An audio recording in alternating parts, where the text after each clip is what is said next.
tubasanze ngaha tubona nkambaye ibintu vyera mwamuko mukina filime ya Yesu abakozi ba Mudi TV ya filime ndayimenye bari kubasubiramo filime ya Yesu kigatironke version y'ikirundi ikinyo n'abarundi ikinyo na GFS uba ariko kinuri Yesu wapi man nivyo ukunda azi impamvu Yesu yari umuzungu je nkinye rero ndi Yesu ndumwirabure umva gute abantu nibokizwa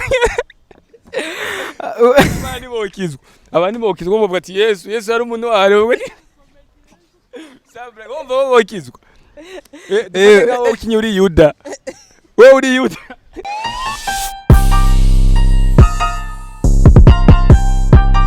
ndabandanya ndababwira amakuru y'abakinyi b'amareresa nabasanze hari abandi basore mbonye ngaha ariko ndababaze bambwire ivyo barimo. Hi guys. Hi bro.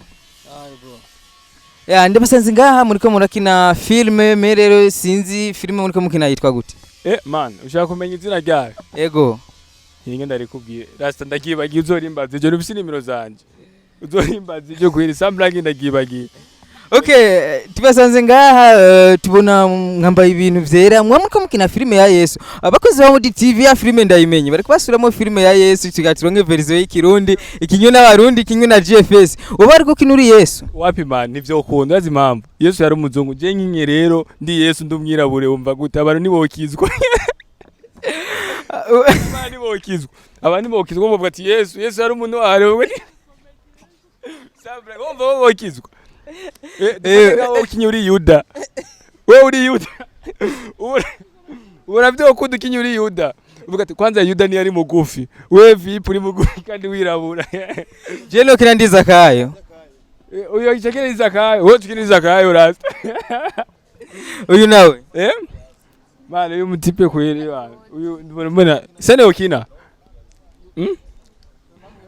uyu kinari Petero mane kubwo bwanwa byotoka kweli kubwo bwanwa reka tubabaze gato mwitwa gute tubanze tubandanye tubamenye ari abakozi ba Mudi TV bakeneye kumenya izina ryanyu.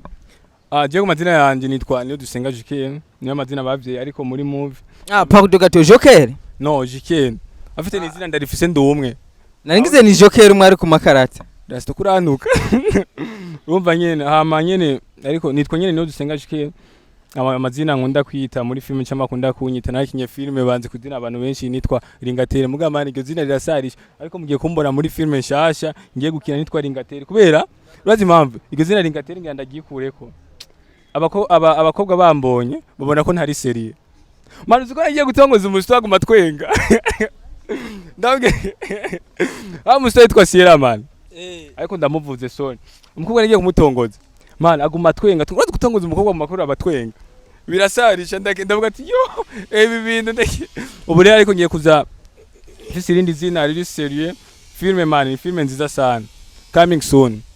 Ringatere abantu batigera iki canke bitega iki kuri iyi filme nirihe tandikano riri hagati y'amafilme waze gukina ni filme uriko murategura? Adabona kuvuga ko iyi filme kwanza ni filme ndiko nkoresha ingufu nyinshi kurushaho abantu benshi bari banzi nyina comedy ariko ubu ngiye gukina ibintu biri serious rero bintwara ingufu nyinshi kugira shobore kwereka abantu ko ntariko ndakira comedy ndiko ndakina serious urumva rero ko bica bintwara ingufu cyane gose. Ego Ringatere tuzobanira turondera amakuru yanyu tumenye iyi filme naho mwase kwitubwira ndazi tuzoyimenya reka tubaze undi musore ari ngaha tumubaze nawe ko yoba yarakinye muri filme mwamwe narakinye muri iyi filme uvuga ko ega sino nabonye ko ari jewe ni we Ringatere twahejeje. Okay je narakinyemo nivyo akazina kanyu je nitwa Diama sino izina official ni Faster Okay Diama namwe muri ireresi muriko murategura? Ego ndimo cyane nico gituma dusanze ngaha kubikorwa. Mukina scene ya gute? Scene jewe nkina ni scene nyinshi sino gudondagura ngo kuva ku ntango gushika kuhereza ngo ndiko nkina scene ni nyinshi ziranancanga kwanza. Akabijya ubwira abakunzi ba Mudi TV kuri iyi filime mashasha muriko murategura? Akabijya no bwira abanywanyi ba Mudi TV nuko bo bandanya badukurikirana baduha support kandi turashima ku ntambwe tuba tugeze ko kubera abanywanyi bacu ba GFS n'abanywanyi kandi ba bireresi ndundi kandi ndabashimira cyane nkabasaba yuko babandanya badufasha nkuko araba boss bacu. Anaje ndabashimiye cyane.